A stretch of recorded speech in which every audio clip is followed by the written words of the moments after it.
का वास्तविक रूप क्या है, यह जाने बिना जीव का प्यार आगे नहीं बढ़ सकता। प्रायः भारत में लोग यही जानते हैं, जैसे लक्ष्मी नारायण होते हैं, गौरी शंकर होते हैं, ऐसे ही राधा कृष्ण होंगे। ऐसा नहीं है। लक्ष्मी नारायण तो स्त्रीपति हैं, गौरी शंकर स्त्रीपति हैं, राधा कृष्ण स्त्रीपति नहीं है। श्री कृष्ण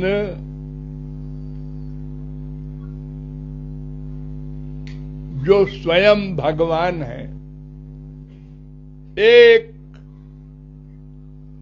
सुप्रीम पावर, अंतिम,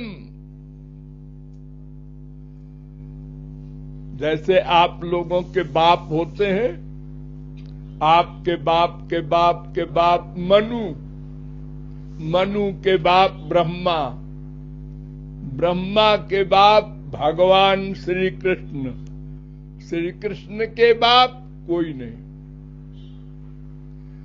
तो जिनसे परे कुछ नहीं, वो भगवान श्री कृष्ण है। उनके अंडर में अगणित ब्रह्मा, असंख्य विष्णु, असंख्य शंकर होते हैं। ये ब्रह्मा विष्णु शंकर जो आप सुनते हैं, ये एक एक ब्रह्मांड में एक एक ब्रह्मा विष्णु शंकर होते हैं। जैसे हमारे भारत में एक एक प्रांत का एक राज्यपाल होता है, गवर्नर।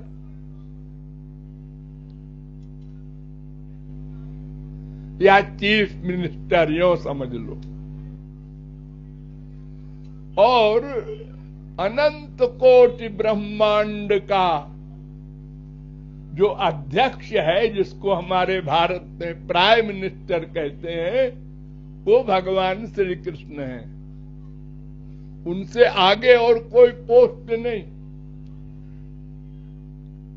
तो अनंत कोटि ब्रह्मांड हैं, एक एक ब्रह्मांड में एक एक ब्रह्मा, एक विष्णु, एक शंकर होते हैं।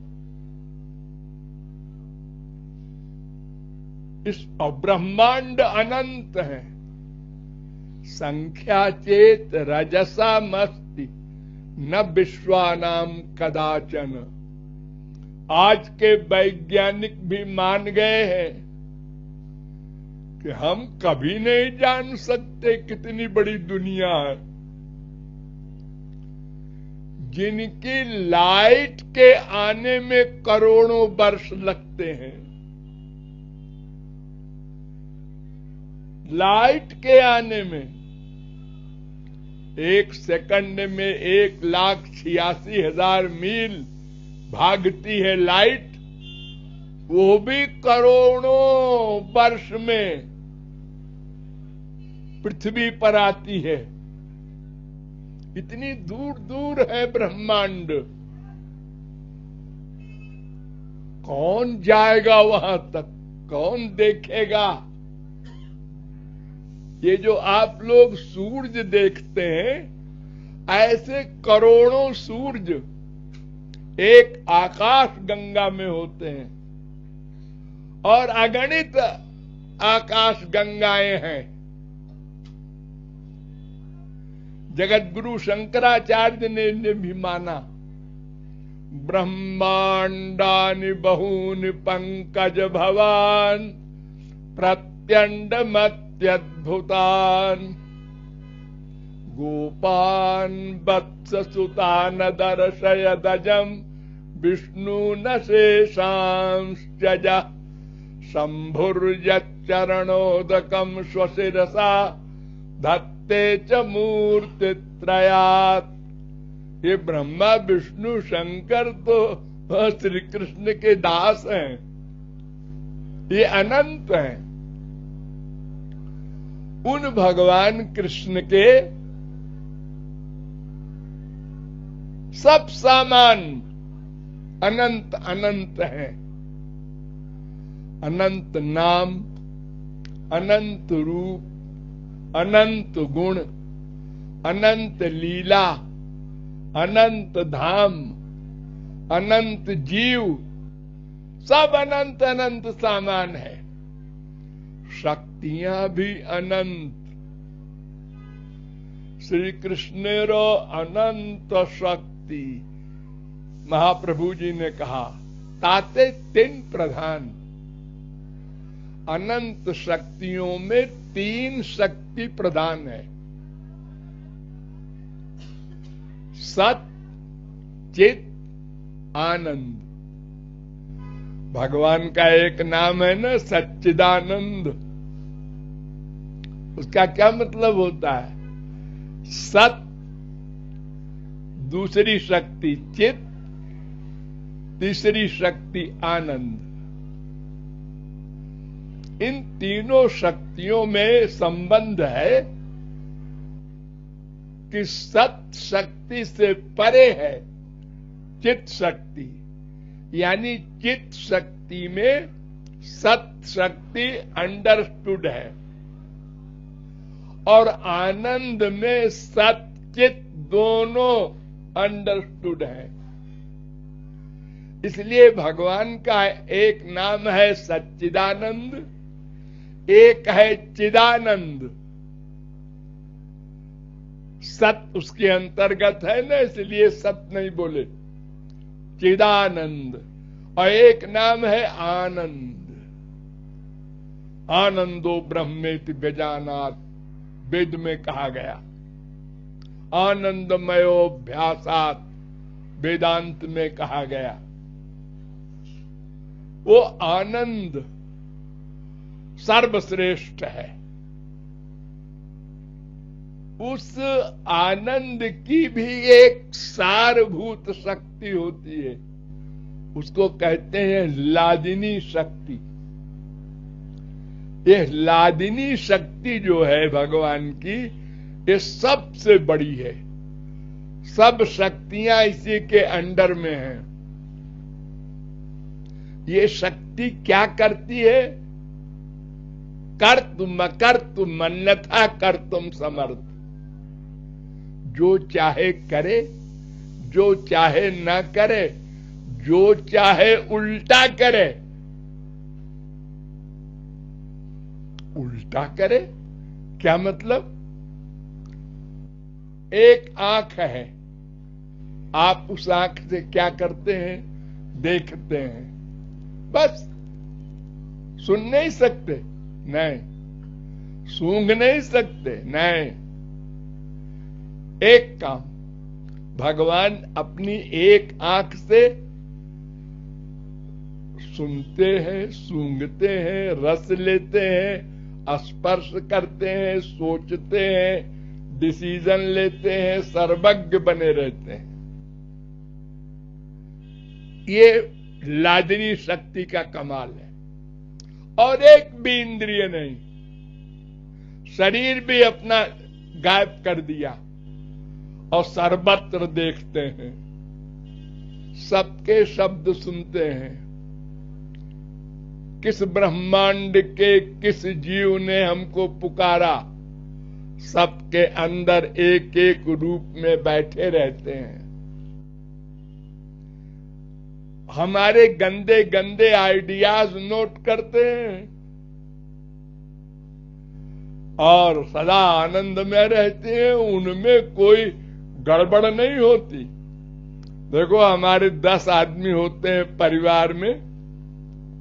अरे एक बाप होगा, एक माँ होगी, एक बीबी होगी, 2, 4, 6 बच्चे होंगे। यही तो है हर एक का परिवार। इसी में परेशान है आदमी। बीबी कुछ कहती है, बाप कुछ कहता है, माँ कुछ कहती है। 4 बेटे हैं, वो 4 तरफ जाने वाले हैं। एक कहता है हमको बैगन की तरकारी चाहिए, एक कहता है हमको आलू की चाहिए। एक बेचारा आदमी परेशान है 10 आदमी में, और भगवान के इतने बच्चे और सब आवारा, भगवान को भूले हुए, उनको बाप नहीं मानते।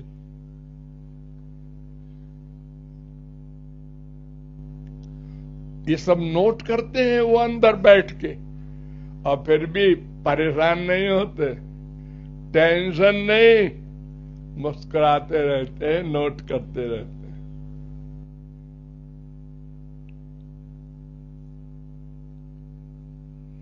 तो वो लादिनी शक्ति का एक कमाल है। तो लादिनी शक्ति का भी एक सार होता है, और उसको कहते हैं दिव्य प्रेम। वो दिव्य प्रेम के तमाम क्लासेस होते हैं, प्रेमा भक्ति, स्नेह भक्ति, मान भक्ति, प्रणय भक्ति, राग भक्ति, अनुराग भक्ति, महाभाव भक्ति। अंतिम महाभाव भक्ति भी 2 प्रकार की होती है।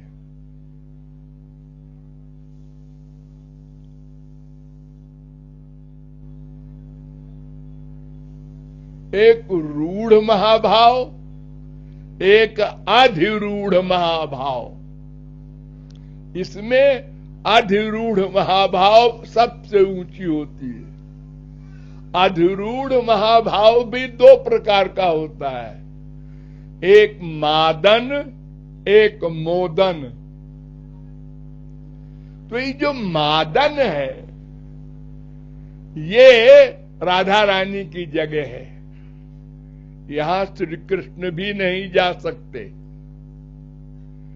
केवल राधा रानी रहती हैं वहां मादनाख्य महाभाव पर। श्री कृष्ण दास उसके नीचे हैं, इसलिए राधा रानी के चरण दबाते हैं, सेवा करते हैं। रसखान को बड़ा डाउट था कि एक लोग कहते हैं कि श्री कृष्ण राधा रानी के दास हैं, हिंदुओं में तो स्त्री पति की दासी होती है, और पति स्त्री का दास हो, चरण दबावे, ये तो हिंदुओं में कहीं देखा नहीं गया। राधा कृष्ण में ऐसा क्यों है? वो ये समझते थे कि श्री कृष्ण की धर्म पत्नी है राधा। तो भगवान ने जब दर्शन दिया रसखान को, मुसलमान था, तो देखो दुर्यो वह कुंज कुटीर में, बैठो पलोटत राधिका पायन। भगवान ने इसी झांकी में दर्शन दिया, वो राधा रानी के चरण दबा रहे हैं।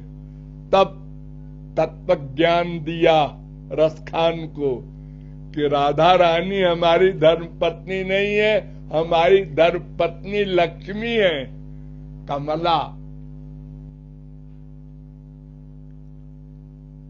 हम राधा रानी के दास हैं, हमारी दास है लक्ष्मी।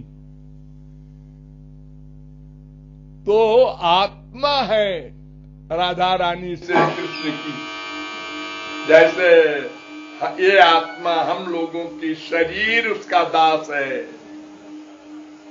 और ये आत्मा श्री कृष्ण की दास है, वैसे श्री कृष्ण राधा रानी के दास हैं। इतनी बड़ी पावर है राधा रानी। श्री कृष्ण का रोम रोम राधे राधे जपता है, इतना इंपॉर्टेंट है राधे नाम।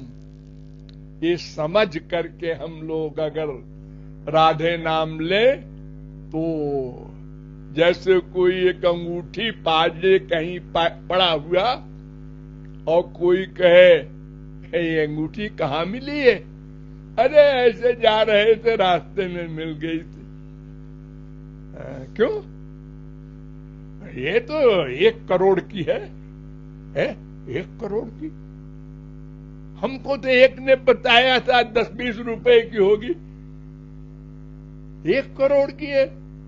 अब उस अंगूठी को देखने में कितना सुख मिल रहा है उसको, मैं करोड़पति हो गया। और बहुत संभाल के रखता है उसको। ऐसे ही जब हम राधे रानी के महत्व को समझ लें और फिर उनका नाम लें तो हमारा प्यार बढ़ेगा। हमेशा ध्यान रखना है कि श्री कृष्ण कौन है, राधा रानी कौन है और हम क्या है, संसार क्या है, ये सब फिलॉसफी जानना बहुत आवश्यक है। इसको जानकर ही हम संसार से विरक्त हो सकते हैं और भगवान में अनुरक्त हो